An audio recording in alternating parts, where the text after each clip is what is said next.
We obviously have the same 4 teams in the West. I think most people have the same 4 teams atop the Western Conference. As for me, easily, it's the Warriors at number 1, Spurs, Rockets, Thunder. I know you have the Rockets, I think, 1 higher. Other than that, are ours any different besides that 2 and 3 swap with the Spurs and the Rockets? Yeah, well, so first of all, in the regular season, I have the Warriors. I think they'll have the best record in the regular season.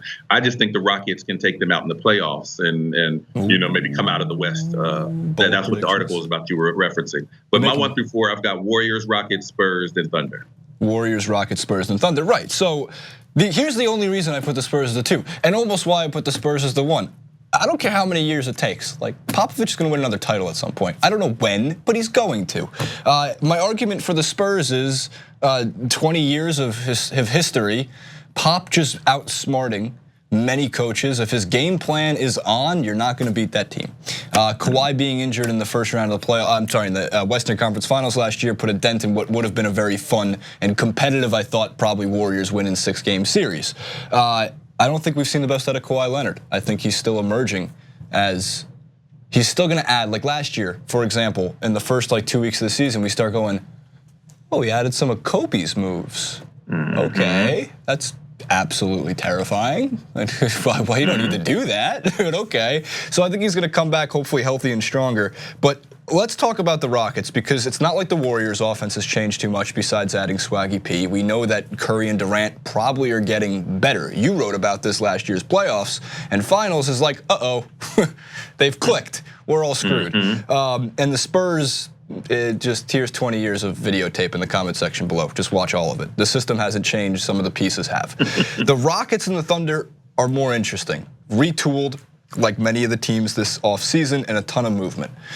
Why is it that Chris Paul and James Harden, we were talking a little bit about before the clip, why is it that Chris Paul and James Harden will mesh, and what is it about these pieces around them that makes for this possible torturous offense for other teams to face? Last night on the Hoops Lab, I wrote the article I just referred to that suggested that the Rockets could beat the Warriors and come out of the West. I know it's controversial. I know the Warriors are the favorites. But what I'm looking at that makes me like what I see in Houston is kind of a perfect storm of a few different things coming together, right? You've got last year, you saw James Harden as a lead guard put into the Mike D'Antoni system, and then that bumped into Daryl Morey, their GM, had put together this analytics-based roster of a bunch of 3-and-D wings, and then big men that could either play a bit of defense and rebound or dive to the rim and hit high efficiency looks if someone set them up. And then you put Harden out there and said, okay, you set the table. Everything runs through you. And in D'Antoni's system, that was perfect for him. He really had an MVP season, if not for what Westbrook did. And so I thought that they were a really strong team last year. Their weakness was that Harden had to do everything. And if he blinked, then everything could fall apart. Right. And we saw that in the playoffs, unfortunately, in their last game of the year. So you bring in Chris Paul. He also he's already been, in a lot of ways, one of the most impressive point guards, floor generals that we've ever seen. We were talking about his assist-to-turnover ratio being the best in NBA history, and these random 20 and 15 with no turnover games that he pulls out like it's just nothing. So you put him into Mike D'Antoni's system, and the world might break. Now, there was a chance of diminishing returns or bumping heads if him and Harden both try to maintain that role 100% of the time. I don't think that happens. Paul is, he's in his 30s. He's at that point where he's like, I got to win right now, and I got to do whatever it takes to get there. And I think Harden has been around long enough that he respects that too. And so I think they'll work together. They have a friendship. They've worked together on the U.S. teams before. And so I think it'll be a case where Paul gets to run D'Antoni's system, but instead of kicking it out to just shooters the way that Harden was, Paul will be kicking it out to James Harden in an unbalanced situation after Paul's broke down the defense, and he can either shoot or he can do James Harden things.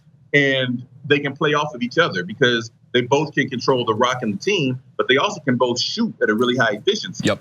So I think that you mix all of these things together, And you can have the kind of, I mean, there'll be times last year when Houston would just go on these oppressive offensive runs where you just be like, man, nobody can beat them for this short stretch. They'd have these like 47-point outburst quarters, which was, and you like the Warriors would just systematically tack it on. Like they just wouldn't miss shots.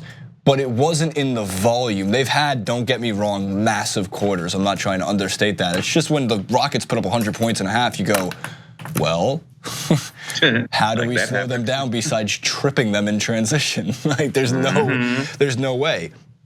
But here's the thing that I think is remarkable, right? So Mike D'Antoni, as you mentioned again last year in your Hoops Lab, is there's going to be an MVP effect with Mike D'Antoni and James Harden, just like there was with Mike D'Antoni and Steve Nash, just like there was for even a 2-week period with Mike D'Antoni and Jeremy Lin. Linsanity. I almost wish we can make Chris Paul 5 years younger and just insert him into the Mike D'Antoni offense. Having said that, I think people sleep on the fact that during those Steve Nash years, Steve Nash is a brilliant three-point shooter, at least efficiency-wise. He was able to knock down his shot. People respected his shot. And obviously Chris Paul, there are times when you were thinking on the Clippers, you keep dishing off to Blake, who isn't the best fourth quarter scorer. You keep finding JJ Redick, who if he's not in a rhythm, it's the right pass, but you're thinking to yourself, man, Chris Paul should take that.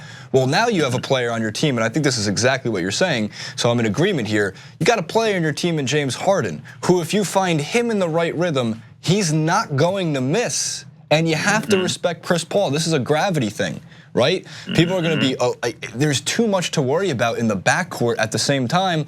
And I do think another player that's going to really take off to another level, maybe not just statistically, but you'll see efficiency-wise will be Clint Capella. And I hope he can stay healthy through the season, because I think there's a lot to like about Clint Capella, and I think he knows his role. There's not an ego there. He's young. He's obviously got, I think balance is the right word, because he has a way of torquing his body and finishing at the rim with this kind of awkward-esque way. It's an awkward balance, if you will. Besides the fact that they're surrounded by Trevor Ariza and as a PJ Tucker and a bunch of defensively sound enough around the perimeter guys, that we should be seeing 140, 130 victories from the Rockets technically in the postseason. I don't think anybody would be upset with the Rockets-Warriors Western Conference Finals. It'll be fun to watch. It's going to be right. That's my feeling. Okay, the Thunder. Melo looks happy. We're all happy for him. You know, it's like he broke up with his girlfriend, the Knicks. Girlfriend wasn't treating him well. He moved. He's finding himself. He's playing with Russell Westbrook. He's playing with Paul George. I really like their starting five. I think Roberson's been around for some time now, and sometimes his three-pointer disappears, but it's not like he can't defend in transition, which when you're surrounded by now Westbrook, Anthony, and George. And then let's not sleep on Steven Adams. Steven Adams is more important to me, his play, than even Carmelo Anthony or possibly at times Westbrook or Paul George. It's almost gonna have, don't run away with this, people. I know they're going to. But while we sit there and go, Draymond Green's value to the Golden State Warriors is at times the most valuable to the Golden State Warriors, Steven Adams being that big force in the center, somebody who can and will need to grab rebound after rebound after rebound to continue to give guys like Melo, who tends to be a microwave at times now, and Paul George, the ability to keep reloading and reshooting for a team like this. So the Thunder last year with just Westbrook were a threatening team. Is there any reason to believe that they'd have less wins this year? No, I don't believe so. The only way that happens is if they completely bump heads or else there's major injuries. And again, you know, similar to with Houston, Westbrook, Melo, and George are all veterans now. You know, they've all tried to do it on their own and seen it not work. So I have to feel like they're going to, if at the times where they might have head-butting issues, instead they'll work together and work around it. Westbrook is going to be ball dominant. He always, I mean, that's who he is. But I like George a lot as kind of the second offensive threat. To me, I feel like for this to work, Melo needs to embrace that kind of third option. I'm going to spot up and hit the open jumper. Occasionally, I'll do an ISO, but he has to play like he's in the Olympics for the whole season. He can't be like he's been in his NBA career, because that's another thing that could, muck up the works. But I feel like he'll be better than that. And so you run those three out there as the heavy scorers with really good defensive, role players like Robertson on the wing and Adams is the rugged guy in the middle. I do like their potential, and I feel like they could be bullies, because West, I remember a couple years ago before Durant left, when they beat the Spurs in the playoffs and they really should have beat Golden State. There were times when the Spurs would be playing better than them, and Westbrook would just bully them, just like, I'm going to the rim, I'm going to the rim, I'm going to the rim. You're not going to stop me from going to the rim. And you would just look up, and all of a sudden they had started making up the slack in a game they really should have lost. And so I feel like George can support that, and if Melo can be the third wheel that hits those daggers at the right time, they're not going to be a fun team to play. There's something on Twitter yesterday saying like Russell Westbrook is a guardable guy. Like the Warriors have trouble guarding, don't have trouble guarding him, which efficiency-wise, sure, Russell Westbrook takes a lot of shots, don't get us wrong. But then there's a picture of him dunking over 4 of them. Go like, in no planet, not on this one or any of the others, is that man guardable, like when he takes off. He's very angry at the rim, always. Yeah. Always. I have a rankings of Melo here. I have 1 Hoodie Melo, 2 Olympics Melo, and 3 Cuse Melo. Does Thunder Melo surpass any of these? Maybe Cuse Melo. Maybe. I mean, again, he needs to be Olympic Melo. If he can be Olympic Melo and just channel that for the whole season, that's what this team needs. Because Olympic Melo was a team leader, but he wasn't scoring 30 points a game. Yeah, no. Olympic Melo, and especially because he's played with Paul George in the Olympics, I believe. At least, definitely with FIBA, because that's where the freakish injury happened. I'm happy for Carmelo Anthony. I'm happy that everyone got to move on. There's no bitterness. He even got to keep the house. He gets to move. That is it for the West. We made it through the West. We've done it. Make sure to comment below. We know the commenters. No matter what, we're wrong. No matter what, doesn't matter. I'll be shocked at the, oh my God, I agree. 1 through 15. My worst team is the Sacramento Kings. It could be the Mavericks though.